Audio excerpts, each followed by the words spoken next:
Good day. Ira Epstein of Linn and Associates with your metal market wrap-up for this Monday, the 13th of September, 2021 at 6:10 p.m. Central Time. So as you can see in the metals, fairly stable in the gold on the reopening tonight. Silver market down a little bit. Copper that got up into the 447 level all the way back to 436. If you're a morning subscriber video, you have a trial to it. You saw me when the market was up there say this is where the pros are coming out. So the video said it all by itself. It doesn't mean I would be right, by the way. In the dollar index, the market up 7. But tonight we're up a little bit in most of the currencies. So when the dollar opens, I'd look for a stable opening in that. We have coming into the marketplace, as you can see, bonds and notes fairly flat. Now, the big number tomorrow is going to be the inflation number. So we're going to want to see, does it beat? What does it look like on the core number? Is it meeting the expectations? Is it looking transitory or more sticky? We'll hear a lot of talk about that. So that's the number you want to focus on tomorrow, and you take it from there. On the energy markets, you know, there's another tropical storm now, a named one that is quite strong with a lot of rain, going to hit swaths of Texas and then moving into the coast, hitting again Louisiana. But it's also going to affect the oil rigs there. It's going to affect chemical companies. I'm hearing stories of 10 inches of rain or more for Dallas, Texas, 20 inches in some spots. So if you think that the ground was soaked before, imagine that much rain. I can't even imagine what 2 feet of rain looked like at one time. And I lived in Miami for a while. Up until about 7, 8 years ago, I kept another home there. And I am telling you, we get a lot of rain, but I can't imagine what that amount looks like hitting streets and where does it all go. Unbelievable in its scope. So let's take a look. In the gold market, as you can see, the market's had great trouble at this 18-week moving average of closes. And this is a chart of only weekly closes. When we take a look here, the market, as I pointed out when we got up just about a week and a half ago into this 1830 realm, you were back into resistance and that market failed at that point. Now you've got a market that's got lower highs and lower lows. You can see that. The trend is down. The market is underneath the 18-day average. The bias is down. We had a rally that failed against the 200-day average in the gray. The green is the 100-day average. It fell back, and it's battling right now with what to do with the 18-day average of closes. And it's getting a very narrow set of Bollinger Bands. Now, when that happens, we enter an area that I often call the psychiatry trade area, because you try to move up and down within that, breaking out, and you often get frustrated, and it's a great way to lose money. That's all I can tell you. Obviously, tomorrow, the inflation number is going to tell us a lot, and we'll see how the gold market reacts to it. But gold has been miserable on the inflation story. I'm sure you appreciate that, and it's just a fact.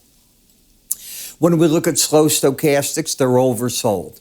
So you have a market that is oversold, the bias is down, the trend is down, resistance is back at the 1802.90 level. If you can clear the 1806 level, then you have 2 further layers of resistance, 1818.80 and 1829.40. And if you fall from there, the 1776 area probably becomes pretty good support zone I'd be looking at. The gold-silver ratio is just now back to neutral, trading against the 18-day moving average of closes. When it's right on that number like it is, it doesn't tell you if silver's losing or gaining strength versus the dollar. You can see in silver you're not in a trend. You have a higher high and a lower low. And you've entered, again, this sideways action. So as you're looking for the breakout numbers, you don't get them. You come back down. That's why I call it the psychiatry trade. You're just back and forth in there until the market winds up more, I think, to give us either a base or a top. In the copper market, the combination of the 100-day average, the upper Bollinger Band, that's often deadly. It's where the market fails. If you've taken my enhanced Bollinger Band course, the course teaches you that. You tie together the slow stochastic study with it, you learn how to work with it, and it gives you an edge in the market, in my opinion. Does it mean that it always stops there? No, you can go through a Bollinger Band, but you don't go through it that much typically. You have to have a better pattern than this to work from. Now, if you get a pattern that's real long and sideways, even more than this, you can get very violent moves because it's like a spring coiling. But this isn't that wide, in my opinion. In the platinum market, you have a higher high, lower low. Again, you go down under that Bollinger Band, and people that don't understand that, you typically bounce to the other side. That does not mean prices have to go up. It's just that you're moving to the other side of it. Then you're applying everything else to figure out, do you want to trade as the market's hugging the lower Bollinger Band, and is it trending? I don't see a trend. I see it hugging that. I call that the gorilla glue trade. And the reason I call it that is that, how sticky that glue is. I mean, it's one of the best for non-commercial purposes. And as I look at the market, it hits that and it's just stuck against it until it's not stuck. But that is a sign of bearishness, not bullishness. In the palladium market, it's the same thing. You can see how you're just driving the market. You go down, you get back over it, you come back down, and it pulls on the slow stochastics, trying to get them to embed. Now, 3M today came out and said that they predict that auto production is going to double the amount of worse production. In other words, they think that the amount we've been given by the automakers isn't strong enough. They should know. They're supplying the adhesives to the automakers, and they're not seeing the orders come in. That's scary. When they said that, it was, to me, the death knell, because that's something that you don't hear too often coming from the suppliers, and they're not getting the orders from them. In the December dollar index, you have a pattern of higher lows, higher high, but you keep failing at the 18-day average. I'm guessing that tomorrow's report from the CPI might be a catalyst that helps the market come away from that. I don't know. I think I want to see the report before I decide anything. And that's the whole purpose of working with a broker. A lot of you say, oh, I can do this myself. In the futures market, I've learned the game. Most people can't. They first start out with brokers, then they can move on. You learn the jargon. You learn what to watch for. Should you go through major reports? What do margin situations look like? There's a whole group of things you want to learn. You don't need a broker that won't teach.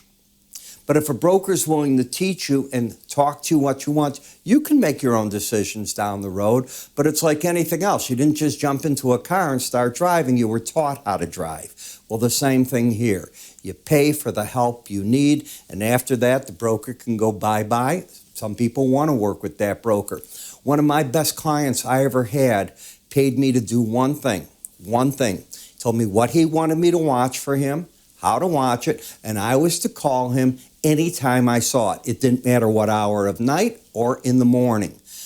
I got paid very, very well, and I learned a lot. He had been a pro, a New York Stock Exchange broker, liked me in my youth. He just took me under a wing, not here. He was actually from Aspen, of all places, originally New York. And that's how I learned, and I've carried that with me all the way through. You learn things like that, and I tell that to my brokers. You've got to talk to your clients. You got to teach them. That's what they're paying the extra commission for. If you'd like to learn more, give them a call. 866-973-2077. They've all been with me decades, so these are people that I have good faith in that they can work with you in a way that you need. If you need more help, go to our website. You'll see everything we offer. I'm Ira. You have a good day.